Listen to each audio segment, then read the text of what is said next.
Hello my friends, welcome to another video.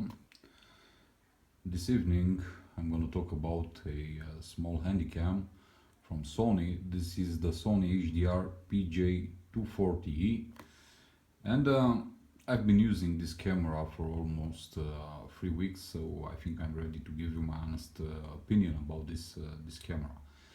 As you can see, this is a camera that has a built-in projector, and I have to say that I'm honestly impressed with the projector that this camera features. It's very nice, very handy to use, especially for me at least, because I use the camera to record my YouTube videos, and I always like to see afterwards the video that I just shot.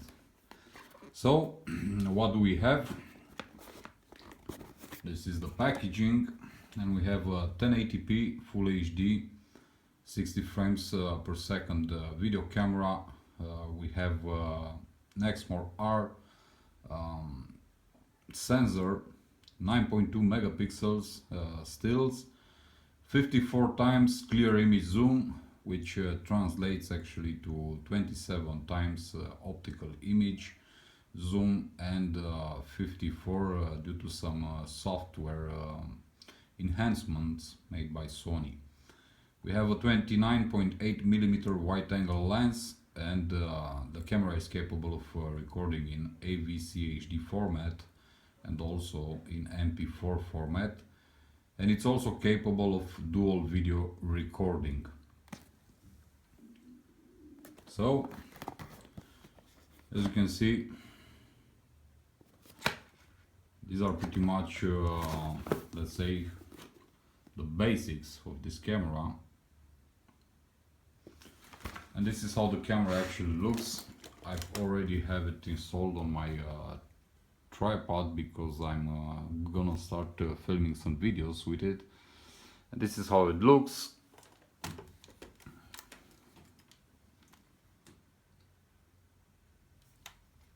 The interesting thing is that this camera has a Zeiss lens, and you know, at least in my case, I'm always a big sucker for Zeiss lenses. This is the button layout, the photo button, and also the zoom in, zoom out toggle. This is the video recording button. Let's open it up.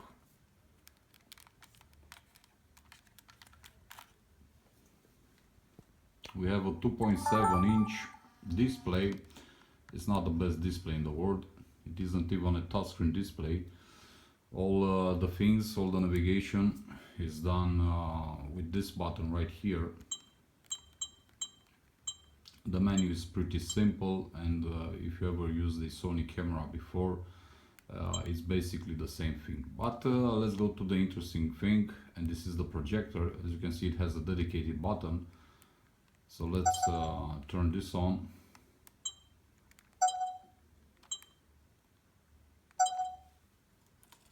Let me adjust the angle. And as you can see,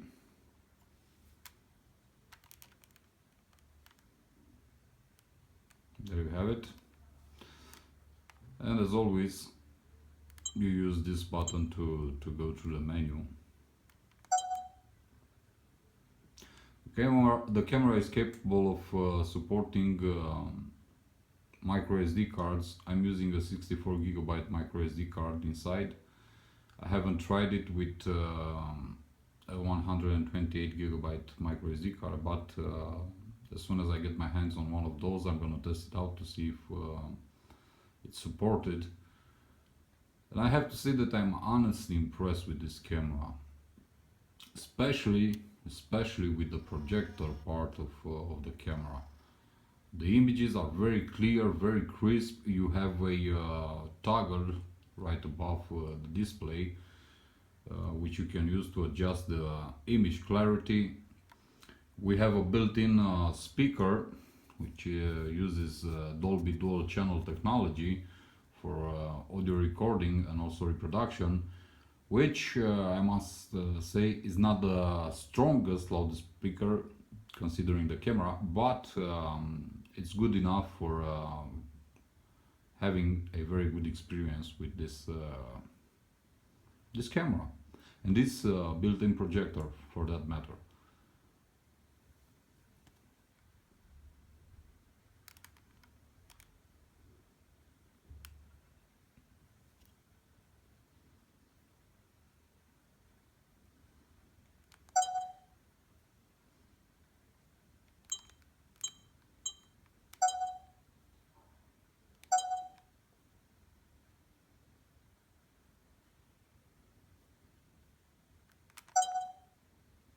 And this is how the menu looks.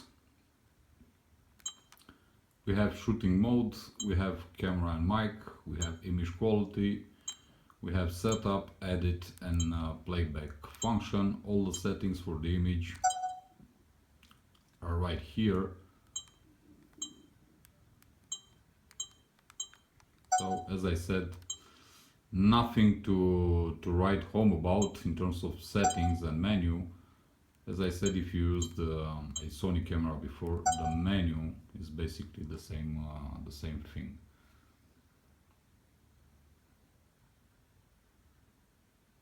It's a very nifty camera, if you ask me, and I enjoy it because I can take pictures and also shoot high definition videos, which I can play back afterwards on a wall, and it doesn't compromise on the image quality in terms of projecting the image to the wall.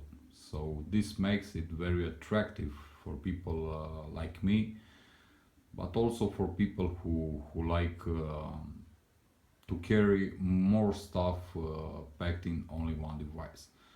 Speaking of the battery life on this camera, I have to say that's another point that I'm really impressed. You can shoot at least 2.5 to 3 hours of 60 frames per second AVC HD format videos with this camera, and this says a lot about the quality of this camera.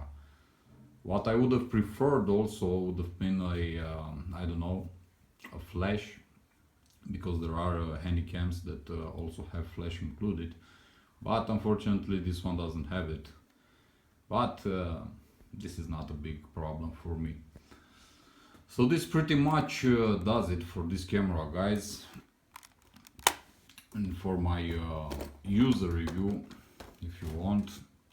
It's a very interesting camera, a very cool camera with a very nice projector, very powerful one, I might say. It takes really cool pictures with the 9.2 megapixel resolution of the sensor, but it also takes some really nice videos. Basically the last I think 15 videos on my channel have been shot with this camera, and I mainly purchased this camera because I sold my old cameras, the Sony QX100 and also the Sony HX100V, which were my main cameras for the channel, and I decided to basically go out and buy a dedicated video camera just for the channel. Very satisfied with the experience so far. I would have preferred the touchscreen display on this camera, but nonetheless, for what is worth, it works flawlessly and I have no regrets in purchasing this. So I highly recommend it to you also if you are looking for this type of camera. Thank you for watching this video. See you in the next one. Until then, as always, my friends, be safe, be good. Your friend Gabriel sign out. Peace.